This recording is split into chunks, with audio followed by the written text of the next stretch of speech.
Hey y'all, welcome back. So today's reading is going to be Genesis chapters 13 through 15. So Abraham went up from Egypt, he and his wife and all that he had, and Lot with him into the Negev.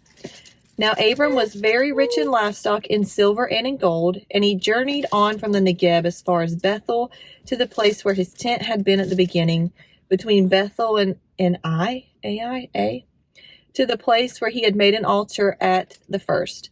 And there Abram called upon the name of the Lord, and Lot, who went with Abram, also had flocks and herds and tents, so that the land could not support the both of them dwelling together, for their possessions were so great that they could not dwell together.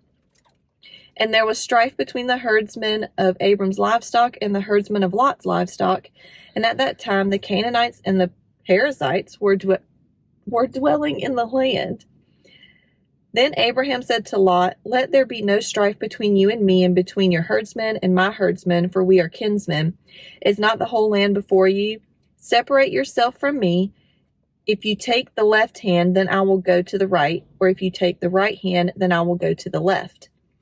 And Lot lifted up his eyes and saw that the Lot lifted up his eyes and saw that the Jordan Valley was well watered everywhere, like the garden of the Lord, like the land of Egypt, in the direction of Zoar. This was before the Lord destroyed Sodom and Gomorrah. So Lot chose for himself all the Jordan Valley, and Lot journeyed east. Thus they separated from each other.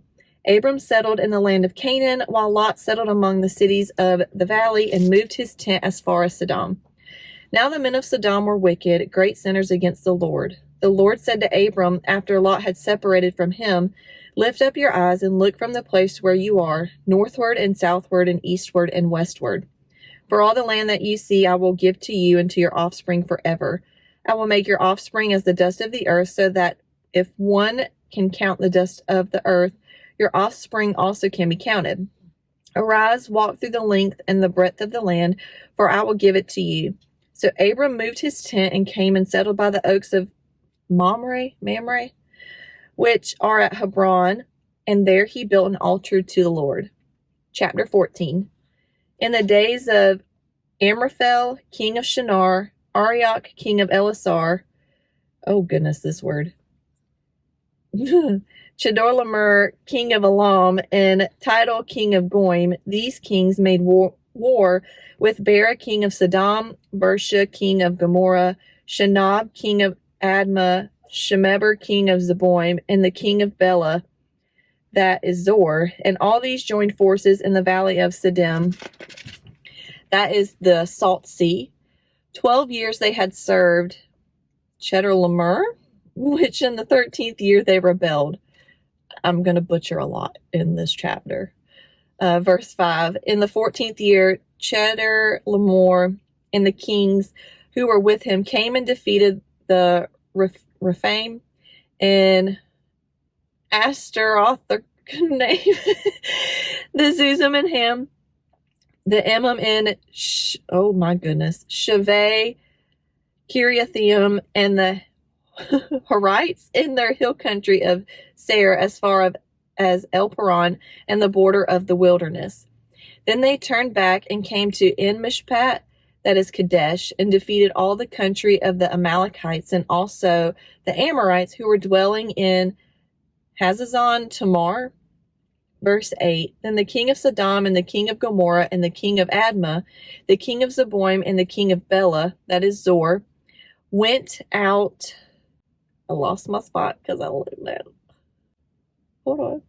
That is Zor, went out, and they joined battle in the valley of Siddim with Chedorlaomer, king of Elam, Tidal, king of Goim, Amraphel, king of Shinar, and Arioch, king of Elasar, 4 kings against 5. Now the valley of Siddim was full of bitumen pits, which are tar pits, and as the kings of Sodom and Gomorrah fled, some fell into them, and the rest fled to the hill country. So the enemy took all the possessions of Sodom and Gomorrah and all their provisions and went their way. They also took Lot, the son of Abram's brother, who was dwelling in Sodom, and his possessions, and went their way. Then one who had escaped came and told Abram, the Hebrew who was living by the oaks of Mamre, the Amorite, brother of Eshel and of Aner, These are allies of Abram. When Abram heard that his kinsmen had been taken captive, he led forth his trained men, born in his house, 318 of them, and went into pursuit as far as Dan. And he divided his forces against them by night, he and his servants, and defeated them and pursued them to Habah, north of Damascus. Then he brought back all the possessions, and also brought back his kinsman Lot with his possessions, and the women and the people. After his return from the defeat of Chedorlaomer and the kings who were with him, the king of Sodom went out to meet him at the valley of Shaveh, that is the king's valley. And Melchizedek, king of Salem, brought out bread and wine. He was the priest of God Most High.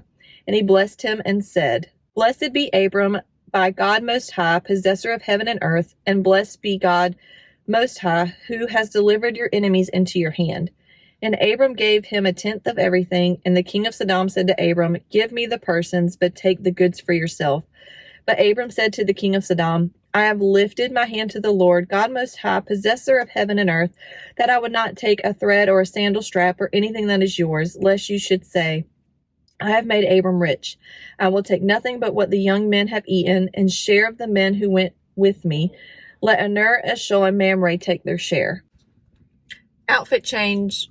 Not really, but it's the next day, and so now I'm trying to finish this episode. So we're going to start on chapter 15 in Genesis. After these things, the word of the Lord came to Abram in a vision. Fear not, Abram, I am your shield. Your reward shall be very great. But Abram said, O Lord God, what will you give me, for I continue childless?